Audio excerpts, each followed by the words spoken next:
We look at the reaction to President Obama's big speech in three parts, beginning with this report from NewsHour congressional correspondent Kwame Holman.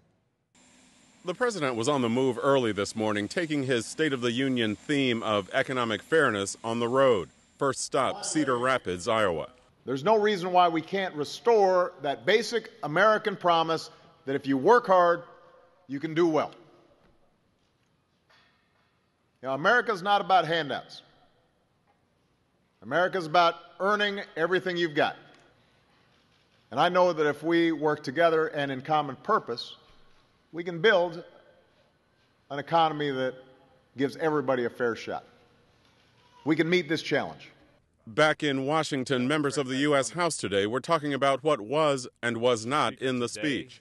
Last night during the State of the Union address, he spent exactly 3% of the speech talking about debt and deficits. We have $15.3 trillion worth of debt right now in our nation. It is a major issue for us. Last night, President Obama offered Congress a plan to rebuild our economy with proposals focused on manufacturing, innovation, investments in infrastructure, and workforce training. Proposals that I and many of my colleagues have been working hard to advance. The president's long list of proposals, including immigration reform and mortgage help for troubled homeowners, are unlikely to be acceptable to congressional Republicans this election year. And Mr. Obama's potential rivals this fall also gave his speech the thumbs down from out on the campaign trail. The president, for example, had said last night, "Anyone who tells you that America is in decline or that our influence has waned doesn't know what they're talking about." But today in Orlando, Florida, near Disney World, Mitt Romney said that's Fantasyland talk.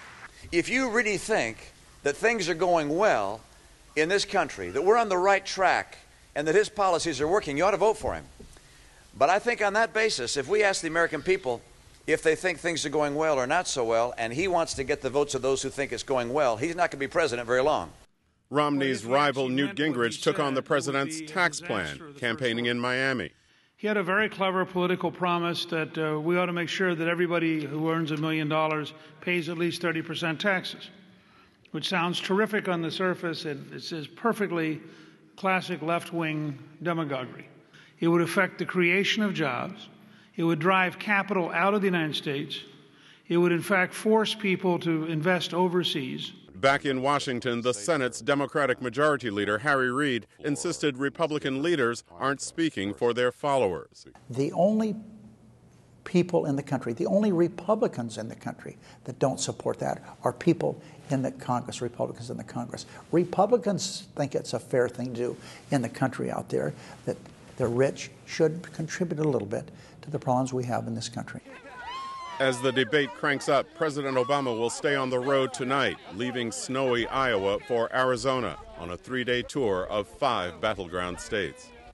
Now, where the president's State of the Union speech hit and missed the mark. Glenn Kessler writes the fact-check column for the Washington Post, and he joins me now. So, Glenn, these big speeches to joint sessions of Congress are by definition full of glittering political generalities. How do you begin to measure what's true and what's not? Well, I take what the president says, or what any speaker like that, and particularly if they throw out facts and figures, I try to go and look at the source of where that fact and figure came from. Particularly in the case of a State of the Union address, it's very much like the prosecutor's case in a final argument in a trial. He's going to make his case, and so he often will skip over things that don't support his case. And so that's where I come in and try to provide some additional context or the facts as they may be. Well, help us isolate 3 particular things he said in the speech last night and provide some of that context. The first we're going to take a look at is what he had to say about where the United States stands in its war in Iraq and its dealings with the Taliban and with and in Afghanistan. Let's listen to it. For the first time in 9 years, there are no Americans fighting in Iraq. The Taliban's momentum has been broken, and some troops in Afghanistan have begun to come home.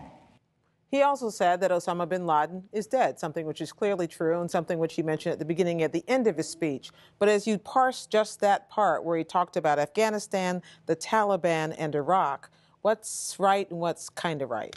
Well, I mean, he's correct that obviously U.S. troops have left Iraq. The question is, what have they left? And you can look at, the way the American troops departed. There was an effort originally the administration made in order to extend the security agreement, and then they were either unwilling or unable to extend that agreement, and that's why the troops left. He is able to say he fulfilled a campaign promise, but at the moment, Iraq is in a very unstable situation. Well, and if American contractors are still on the ground, aren't there Americans still on the ground? Yes, there are Americans there, too. There's a huge State Department presence as well, and being protected by those contractors. So it's troops, but, combat troops, but there are certainly a lot of Americans there. Is the Taliban broken? Well, he said that the momentum was broken. Right. Again, it's one of those very carefully phrased statements that they put in these speeches. There was an intelligence assessment by intelligence agencies that was leaked earlier this month, which indicated that the intelligence community felt that the war was at a stalemate. And so, we have a very tense situation with the government in Afghanistan. Let's go on to the question about the economy. What's the problem and what's the fix? Here is part of what the president had to say. We will not go back to an economy weakened by outsourcing, bad debt, and phony financial profits. It's time to apply the same rules from top to bottom. No bailouts, no handouts, and no cop-outs. Where to begin? How about the no bailouts part? Well, he obviously did have quite a few bailouts at the beginning of his presidency. He now says he won't have any bailouts. And it was strange to me that actually later in the speech he celebrated a bailout, which was with the assistance that the Treasury Department gave to General Motors and Ford. I mean, I thought both those statements were kind of confusing and it didn't make a fair amount of sense. He also talked about outsourcing of an economy weakened by outsourcing.